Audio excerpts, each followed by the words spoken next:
already in the works to get funds to rioters to help them mobilize and bail them out of jail. Keith Ellison, an Antifa-supporting Democrat, former representative and deputy chair of the Democrat National Convention, is the current Attorney General for the state of Minnesota. Ellison was in a position to push for criminal justice reform prior to George Floyd's murder. So why didn't he? Ilhan Omar, the radical progressive Minnesota representative whose district includes Minneapolis, was alleged to have been seen mingling with Antifa protesters at a Trump rally in Minnesota 7 months earlier with her married boyfriend, Tim Minette. Though the Democrat mayor demanded that brutal police tactics be restricted in Minneapolis, the tactics were allowed to continue. Notice the organizations and some of the most outspoken Democrats against President Trump actually facilitated, if not helped, in the pre-planning of these riots that uniquely happened in Democrat-controlled areas. Is it because they have Democrat attorney generals, DAs, mayors, governors, etc., all ready to let these rioters right back out of jail when they get caught? Ilhan Omar has been an apologist for militant groups fighting in Syria, fighting alongside with Antifa militant groups. Groups like the International Revolutionary People's Guerrilla Forces, it is clear that this is the time for anarchist revolutionaries to act without hesitation. Where was she when preventative measures could have been taken to prevent the riots? Facial recognition has confirmed that Ilhan Omar and her boyfriend Tim Minette were in attendance at the riots following the Trump rally in Minneapolis. Oh yeah, and did I mention her daughter was promoting Antifa during the riots? And the governor of Minnesota's daughter was tweeting out police locations to Antifa during the riots. Or how about Keith Ellison's son, a legislator in Minnesota, calling for police abolition? And what about Representative Kaine, Hillary Clinton's running mate? His son's involved with these Antifa groups as well. The person that we know inside sent off a bunch of their internal communiques to the DOJ, and then, interestingly, Discord put out a public statement saying they won't help aid terrorism and put out a warning. Then, on Twitter, we saw lots of these leftist, Black Lives Matter, and Sunrise Movement kids all saying, don't use Discord anymore, switch to Signal. It's also interesting that Jack Dorsey also at the exact prime moment put out a tweet saying everyone switch to Signal. 19 of our 30 endorsed candidates won their seats. And we endorsed and elected some amazing candidates, including Alexandria Ocasio-Cortez, Ilhan Omar, Ayanna Pressley, and Rashida Tlaib. The same Sunrise Movement organizers that helped get the squad into office also helped set the stage for the mass protests, burning of buildings, escalation of destruction in Minneapolis, and throughout the United States, using George Floyd's death as their trigger moment to launch their communist revolution. On June 1st, after days of riots, burning of businesses, many of which Black-owned, after killings and mob beatings on the street, AOC participated in a private Zoom conference with leadership from the Sunrise Movement, promoting more escalation. There are folks that are dismayed at the violence and at the destruction.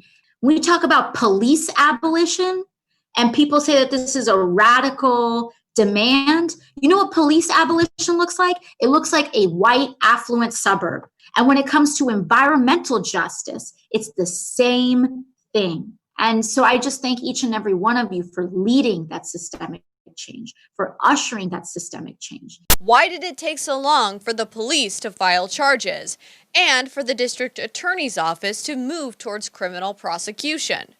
There was plenty of video evidence circulating on social media to justify immediate action by local law enforcement. Why? Is it because it allowed for more escalation and shift of blame towards the organizers' true goal, going after President Trump, his supporters, and the American justice system? Why was the graphic video of George Floyd allowed to circulate on social media without age restrictions? Many violent graphic videos and videos committing crimes and promoting criminal activity were allowed to circulate on social media. Why? This stirred the pot, invoking rage and racial division, sparking mayhem across the nation. Social media platforms also served as tools for rioters and looters to communicate, coordinate, and undermine law enforcement's ability to quell the situation. Last night, when that police station went up in flames, me and my girlfriend, we poured shots. We were happy. It was a celebration in this house. Multiple police stations in Democrat-ran areas were set on fire and destroyed. Why? Running strategic campaigns to defund the Minneapolis Police Department, oriented around a vision of the abolition of police. So the idea that we're actually fighting for a world without police. And watch, the charges against the police officers probably won't stick. And another set of race riots will be launched demonizing Trump and his base. Not the Democrat leadership that created this mess. Oh no, white people that foolishly take the bait and grovel thinking that their submission to skin-deep guilt will serve as their penitence for fake racial division. I work for Black Lives Matter. I'm sorry that I scared you. But since I work for that company, my CEO has told me to come out today and to bring you on your knees because you have white privilege. And could you just please apologize for your white privilege? Just apologize? I am. You're a racist? You're a racist? I don't think so. Yeah, whatever. What is a racist, guy? You don't even know what it is. It's not in the dictionary. It's not even an English word, man. It's a game that you play on a street corner. This is just the beginning. In our next video, we will show never-before clips of Sunrise Movement organizers claiming to have been sexually assaulted by Democrat presidential candidate Joe Biden and other Democrat leaders. Lucy Flores started coming forward about Biden last year, it opened up this whole space to talk about this that hadn't existed before. What he did to her and to me and to other women who came forward was wrong and harmful. My story is one that I was assaulted by a currently elected Democrat. We're going to keep pressuring Biden, and we have a lot of leverage right now to do that. And right now what we're really trying to lean into is hearing feedback from folks in the movement, hearing about what people think is the most strategic thing for us to do, and we're really not rushing into anything. They openly discuss exploiting their own victimization to leverage Joe Biden into having AOC as part of his campaign's climate change task force team, while teaching middle and high school children how to sacrifice their own moral standards for political gain. Please remember to share my articles and my video reports about this so you can share the truth and spread it far and wide. There's too much fake news out there, and this is a very critical time where we need you guys to help disseminate information as much as possible. Please remember to always check back in at millennialmillie.com for more exclusive reports. You can also support me at Millie Weaver on Subscribestar by making a donation, or you can go to InfoWarsStore.com and make a purchase. Thank you so much.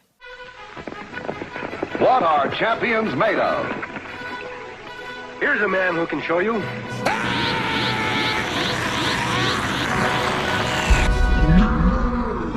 Triple 825-33139, Triple 825-33139, Triple 825-33139 is the InfoWars Store hotline. Triple 825-33139, Triple 825-33139, Triple 825-33139 is the InfoWars Store hotline. Triple 825-33139 is the InfoWars Store hotline. Triple 825-33139 is the InfoWars Store. Frank. Triple 825-33139 is the InfoWars Store hotline. Triple 825-33139 is the InfoWars Store.